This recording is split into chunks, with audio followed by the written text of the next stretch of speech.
Hacemos esto en 30 minutos. Ya, genial.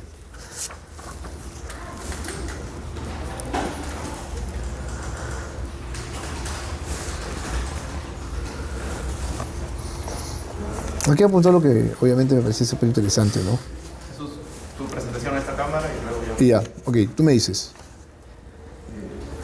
5, 4, 3, 2. Hola, ¿qué tal? Bienvenidos una vez más a Autores de Exitosa. Ustedes saben perfectamente que revisamos el proceso creativo, ¿no es cierto?, de los principales escritores del país, algunos ya conocidos y otros nuevos. Estamos esta mañana con Rafael Aita, que está presentando un libro interesantísimo y particularmente creo yo que es además conveniente, porque ciertamente los tiempos cambian y la historia como la conocemos también cambia, porque se suceden nuevas investigaciones, hay nuevas teorías y entonces siempre hay que estar en constante revisión de aquello que se nos dijo y se nos enseñó. Cazando mitos es un libro que justamente pretende eso y trata, ¿no?, sobre diferentes periodos de la historia del Perú, que pasa por la pre-Inca, la Inca, y luego viene la conquista, entre comillas, y el virreinato. Así que estamos con él esta mañana y su alter ego, para que ustedes lo sepan, es Capitán Perú. Para empezar, Rafael, tú no eres historiador, eres un apasionado de la historia, que es completamente distinto. Sí, precisamente este acercamiento a un área que en un inicio no era mi principal, vino por los libros. Yo desde siempre buscado incursionar primero como un hobby, como una afición en escribir cuentos, novelas. Luego, con las publicaciones de mis primeros libros, se volvió algo más formal y es ahí donde me acerco a la novela histórica, ¿no? Entonces comienzo, pues obviamente para escribir una novela histórica hay que investigar, comienzo a acercarme a los libros de Rodvorowski, del Busto, Valdemar Espinosa, entre otros autores, y encuentro que mucha de esta información que lo he encontrado interesante, que no se conocía en los libros, pues no calzaba dentro del guión o del argumento que estaba escribiendo, y ahí surge la idea de abrir redes sociales, contar historias poco conocidas que no nos enseñan, y esto también trajo a historiadores que me han dado mucha retroalimentación y me han dicho, oye, mira, usa esta información que nosotros los historiadores no podemos meternos mucho porque es candente, pero en redes sociales sí, que se conozca, ¿no? Entonces, he tenido también mucho contacto con historiadores ya profesionales que me han alcanzado muchas fuentes y que me han ayudado bastante por este camino que llevó a lanzar un libro que se llama Cazando mitos en la historia del Perú. O sea, a ver, cuánto de lo que nos han enseñado es verdad y cuánto pues nos han contado un cuento. Es interesante, ¿no?, porque a los países, ¿no es cierto?, que construyen sus historias, lo hacen de una manera muy particular, en función obviamente a sus intereses. Por lo general se dice que quienes cuentan la historia son los que ganan, ¿no es cierto?, las batallas. Y no sé si eso sea del todo cierto. No sé tampoco si es del todo cierto en el Perú. En el Perú tenemos muchas historias que le han contado más bien los perdedores. Y eso también nos ha hecho ver mucho nuestra historia desde el lado del victimismo. Nosotros somos víctimas de todos, ¿no? Somos víctimas de España, somos víctimas de Chile, somos víctimas de los que nos rodean. Y nos damos cuenta que al final, cuando revisamos los hechos, no es tanto así. Que el Perú llegó a ser potencia mundial, que durante el virreinato del Perú teníamos un PBI equivalente al de Inglaterra, que el ejército real del Perú se mantuvo invicto por más de 10 años y llegó a entrar marchando victorioso en las calles de Santiago, algo que no nos dicen, ¿no? Porque nos tumba esta historia, este relato, pues, de que los chilenos siempre han buscado capitalizar o crecer a costa de nosotros. Y tú te das cuenta al leer distintas fuentes lo grande que ha sido el Perú, la importancia como eje político, cultural, social, económico, comercial, dentro de Sudamérica y que a nosotros más de repente los cuentan en otros países, ¿no? Tengo un periodista argentino que me decía que para él el proceso de independencia fue más contra el Perú que contra España. Ellos buscaban independizarse del Perú, ¿no? Antes de España, que tenía sus propios problemas, porque España en esa época encima estaba en su propia guerra de la independencia contra Napoleón, cosa que tampoco nos han contado. Entonces así comienzan a saltar los mitos por sí solos. Te noto muy apasionado sobre lo que lees y sobre lo que escribes. Cazando mitos podría ser un libro muy extenso, pero es un libro muy específico y muy concreto para que sea revisado por cualquiera, ¿no es cierto? Que tenga además esa intención de querer hacerlo.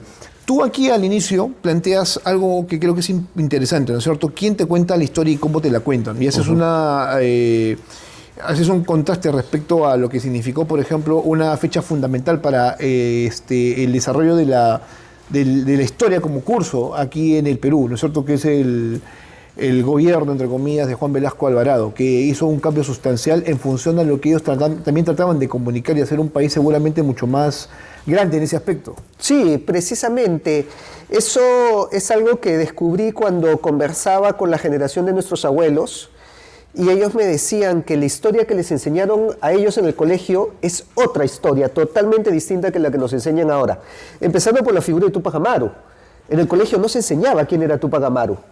Y es que también Velasco busca crear un Túpac Amaru a su imagen y semejanza, usándolo pues como una figura política de lo que él estaba haciendo. O sea, la lucha de Velasco en contra pues del imperialismo, de los hacendados, lo refleja en la lucha de Túpac Amaru. Y esto se traduce en una currícula escolar que es principalmente la que nos ha llegado hasta el día de hoy, porque eso también termina siendo una crítica a todos los gobiernos, ¿no? Porque desde Velasco ya han pasado 50 años y han pasado muchísimos gobiernos de todas las vertientes, de izquierda, de derecha, de centro, de lo que sea, democráticos, no democráticos, y ninguno se ha preocupado por la educación. Ninguno ha dicho, oye, a ver, ¿qué se está enseñando en los colegios? ¿Qué se pone en la currícula? Y que de acá, pues, vamos a actualizar y que se va a mantener. Entonces, pues, nos hemos quedado así desde la época de Velasco. Te comentaba que yo pienso que este es un libro bastante atrevido, que toca fibras muy sensibles, sobre todo en instituciones de tipo castrense, ¿no? Porque aquí hay capítulos que ciertamente tocan íconos de la historia peruana, como el Huáscar, pero de eso vamos a hablar más adelante. Repasas en este libro no solamente este concepto, ¿no?, de ser revisionista de la historia del Perú, sino también repasas épocas específicas, la preinca, la inca, la conquista del virreinato, como lo habíamos conversado, ¿no es cierto? Y vas cazando mitos que uno, pues ahí los tiene muy perennes, ¿no es cierto? Como que Caral, por ejemplo, es la civilización más antigua de América en general, y eso para ti no es así. Eso no solamente para mí, pregúntenle a Ignacio Alba, ¿no?, que está estudiando la Huaca Ventarrón, y él fue muy específico en decirme, ¿no? Ventarrón equipara, ¿no? Rivaliza con Caral en antigüedad, y además que en Caral encontramos técnicas que fueron aprendidas, que no fueron creadas ahí, ¿no? Que no se ve un proceso de creación, sino que se asimiló, que se trajo de otra cultura. Entonces, lo más probable es que sí hayan existido otras culturas más antiguas de Caral, solamente que no hemos excavado lo suficiente. Muy probablemente, si nos vamos a Sechín Bajo y seguimos excavando, vamos a encontrar algo mucho más antiguo que Caral. Así que tampoco es algo que se pueda afirmar en piedra. Algo que nosotros deberíamos saber, porque a nosotros nunca nos enseñaron sobre Caral. En los años 90... No, eso es más que nada contemporáneo. Es contemporáneo, entonces eso hay que saber que todo eso se va escribiendo en el camino. Bueno, esto pasa obviamente por los descubrimientos que se van dando, ¿no? Creo que la humanidad en general va cambiando y va haciendo una revisión, por eso constante, de lo que ellos suponen era historia en su momento. El mismo Egipto, ¿no?, con la aparición de nuevos monumentos y pirámides, también lo hace. Hay un documental muy interesante, por ejemplo, ahora en un canal de streaming. Pero tú planteas, por ejemplo, también el tema de los mitos que nosotros aprendemos de manera constante, ¿no? El mito de los hermanos Sayer, por ejemplo, en un primer momento, el tema del imperio incaico, ¿no?, con Manco Cápac y Mama Oglio, ¿no? Incluso hasta ahí hay serios problemas de entendimiento por parte de quienes enseñan y quienes aprenden, ¿no? O incluso un mito que creo que es el más difundido con respecto a los incas, y que cuando lo mencionan la gente se le descuadra. Los incas no usaban el pelo largo. Por Dios, esas láminas huascarán que nos han metido desde niños, que nos muestran pues a los incas, ¿no?, con el pelo al hombro, eso lo hubiera visto Pachacute que se moriría de nuevo, porque más bien ellos tenían una consigna de que el pelo corto era señal de civilización y diferenciarse de otros pueblos, y el único que lo utilizó fue Atahualpa. Porque además tenía un problema, ¿no? Le volaron una Para oreja. cubrir el problema de su oreja. Una Entonces, cosa más estética que en era realidad... una cosa estética, y de ahí, en claro, realidad de clase social o definición de clase social dentro del incanato, ¿no? lo ven los españoles, dicen, bueno, los incas usaban pelo largo, y así se retrató a todos, pero hasta el día de hoy ya sabemos que no fue así, ¿no? Bueno, hay muchas cosas aquí en particular. Si la Atlántida, por ejemplo, se hundió en el Titicaca, ¿no? Yo siempre estuve ese mito.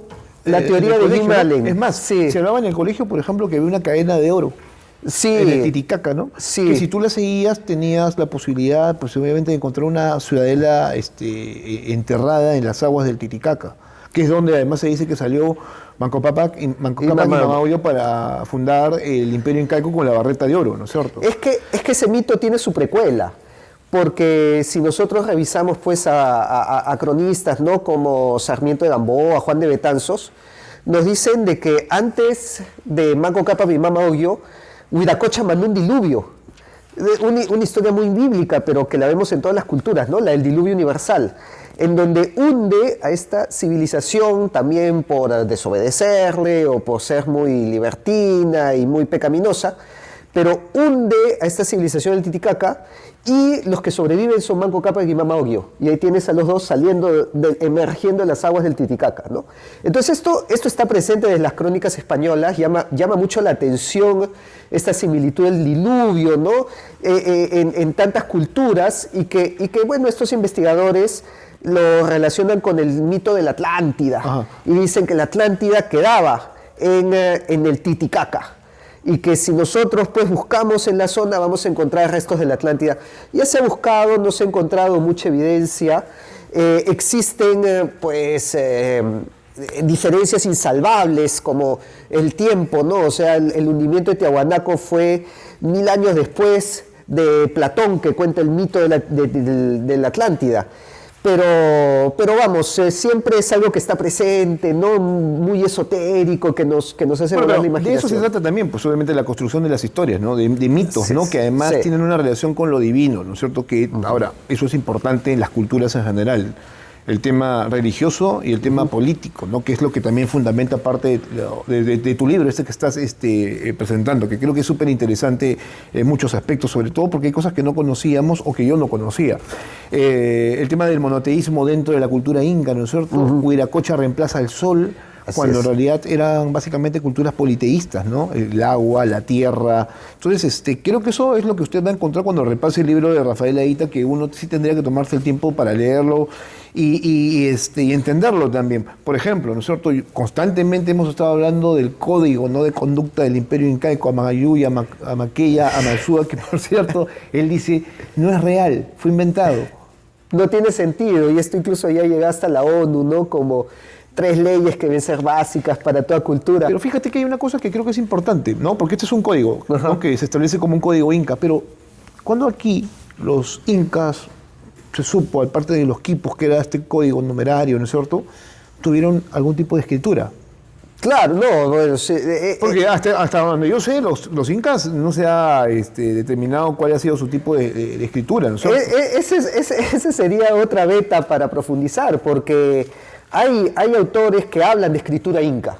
Entonces, ¿tuvieron los incas escritura? Ese sería un mito a tratar muy interesante. Algunos dicen que sí, otros dicen que no, otros dicen Pero ¿cuáles que son esos vestigios, no? Porque, por ejemplo, los tocapus. Claro, en Egipto, por ejemplo, y los jeroglíficos, ¿no es cierto? Los quipus sí, claro, pero ese es un código más numerario que otra cosa, ¿no es cierto? Pero claro, en cierto no solamente numerario.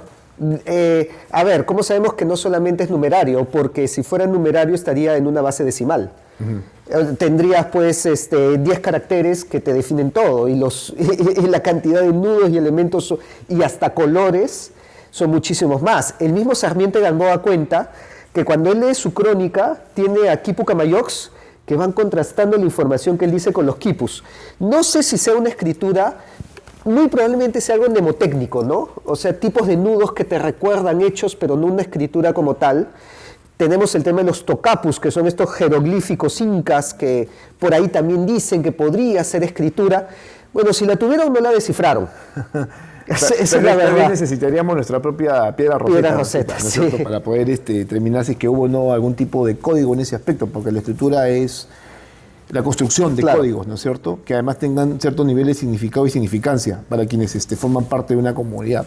Y ya estamos a otros temas también que son parte justamente de lo que nosotros conocemos como historia, porque así es como nos sustentamos nosotros como países, pues, ¿no? Así es. Ok, entonces nosotros somos, pues, obviamente hijos de una cultura milenaria, que tiene que, creo yo, ser, obviamente, también cuestionada constantemente. De eso trata justamente esta entrevista y este libro.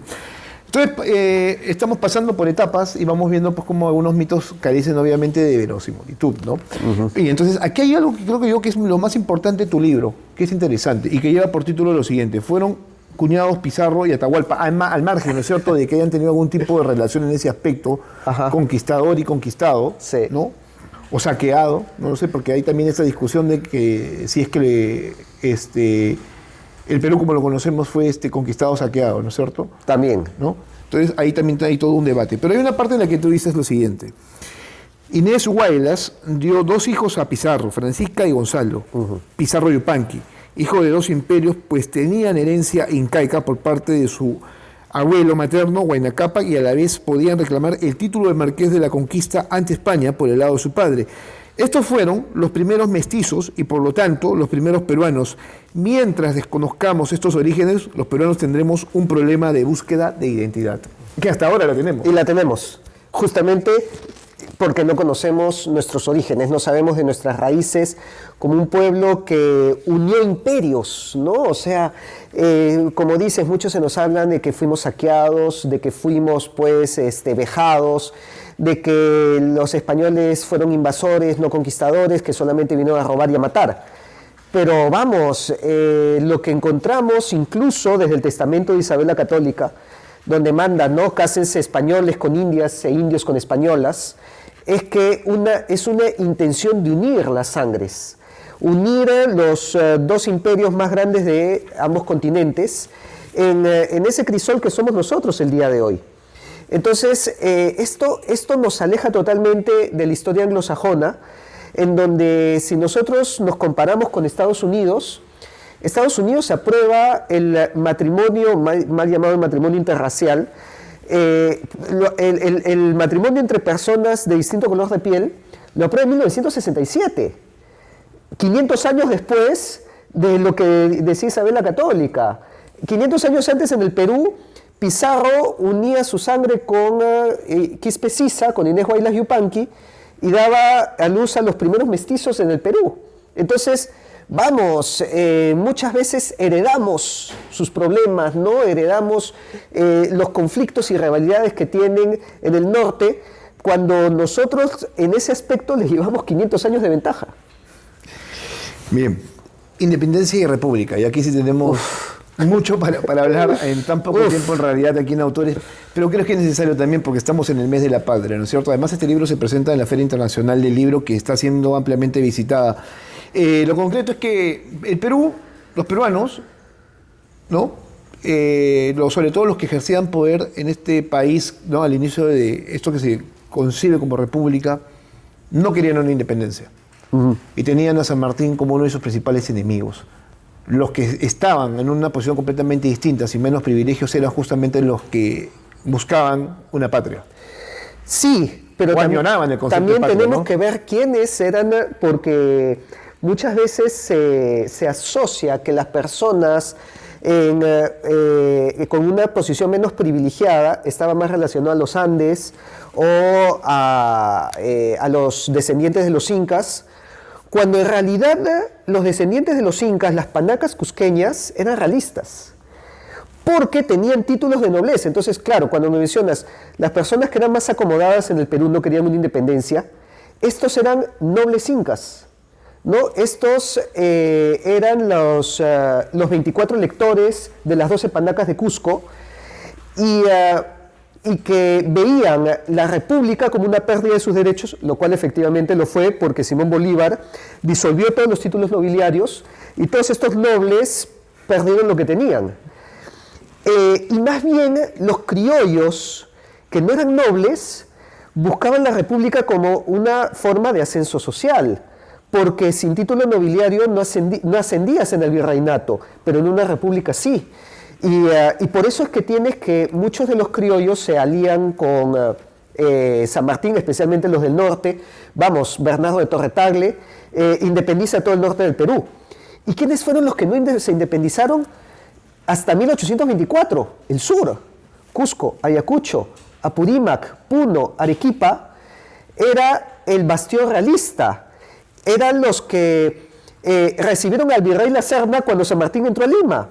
Y la capital del virreinato fue Cusco hasta 1824. Entonces, si nosotros, esto lo vemos clarísimo en la división de los ejércitos en la batalla de Ayacucho.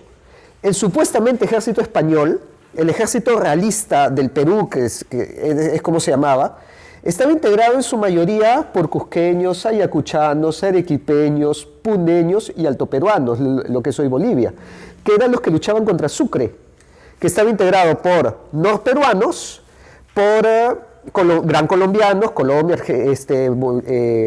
Venezuela, Ecuador, y algunos chilenos y argentinos que habían llegado con San Martín. Toda de Torre Tagle, y Torre Tagle es finalmente quien crea la bandera del Perú, porque San Martín no se la soñó. No la soñó. Curiosamente, cuando yo comienzo hablando de que nos cuentan muchos cuentos, haciéndolos pasar como historia, la gente piensa que estoy hablando de manera figurativa, pero en este caso es de manera literal. Que San Martín soñó el cuento de la bandera es un cuento de Abraham Valderomara. es literatura. Muy bonita literatura, que la lean en los colegios, pero que la lean como cuento, no como historia. San Martín no soñó como la bandera. San Martín, de hecho, hace otra bandera que tiene los triángulos rojos cruzados, más similar a la cruz de Borgoña, al aspa de Borgoña. Y la bandera actual la crea Bernardo de Torre Tagle, que es la de las tres franjas, y que se asemeja más pues, a estas aves de Paracas, pero vamos, no tiene nada que ver con San Martín. Bueno, este y otros datos usted los va a poder encontrar en Cazando Mitos de Rafael Aita, conocido también como Capitán Perú, que creo yo toca fibras sensibles, muy interesantes de lo que significa la historia del Perú, que sí hay que reconocerlo, tiene que ser constantemente revisada. Y si usted lo considera, pues obviamente vaya al libro y si tiene algún tipo de cuestionamiento, contrástelo también, porque él recibe obviamente comentarios en sus redes sociales. Finalmente, ¿fue el Huáscar un barco pirata? Fue denominado por el gobierno inglés como barco pirata. Eso es muy serio, ¿ah? Es muy serio, pero vamos, no creo que no le quita nada la gloria al Huáscar. Porque el Huáscar, pues, entre otras cosas más, ¿no? Por ejemplo, participó de un golpe de Estado en el Perú. Pero también es muy interesante porque durante este periodo en que actúa en contra de la Armada inglesa, en contra del gobierno peruano, pone en jaque a los barcos ingleses.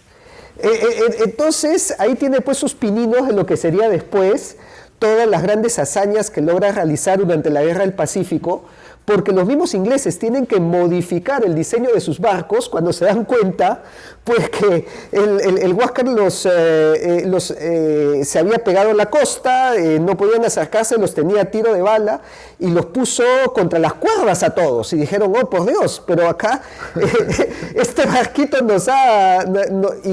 los hizo hacer ridículo. Salió en la prensa de Estados Unidos, ¿no? Barco peruano deja el ridículo a la Armada inglesa, la armada más poderosa del mundo.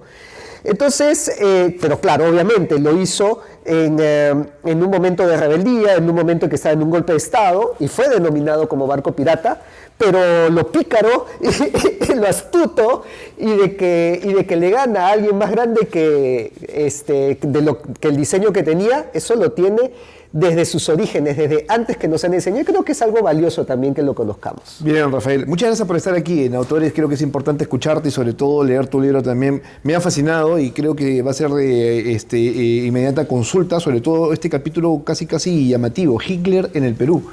Y no sé si estuvo o no, pero es algo que es también otro se comenta. mito, es muy difícil de probar, pero hay un dato muy curioso. El país que tiene más personas con el nombre de Hitler en todo el mundo es el Perú. Así que no sé si habrá alguna influencia, pero como dato curioso creo que nos va a divertir a todos, porque la historia no tiene que ser solamente datos y tedioso, puede ser algo también que nos entretenga, incluso algo que nos haga reír, porque también es mejor reír que llorar, ¿no? Y la historia de Perú tiene mucho... Tiene mucho también para llorar. Todavía aún lo sigue siendo. Sigue teniendo. Bien, gracias Rafael. Gracias a ti. Rafael Aita, Cazando Mitos, aquí lo tienen, Capitán Perú, para los que quieran comprar su libro, está editado por Penguin Random House y está ya a su disposición. Gracias por estar en Autores de Exitosa. Nos vemos, se cuidan.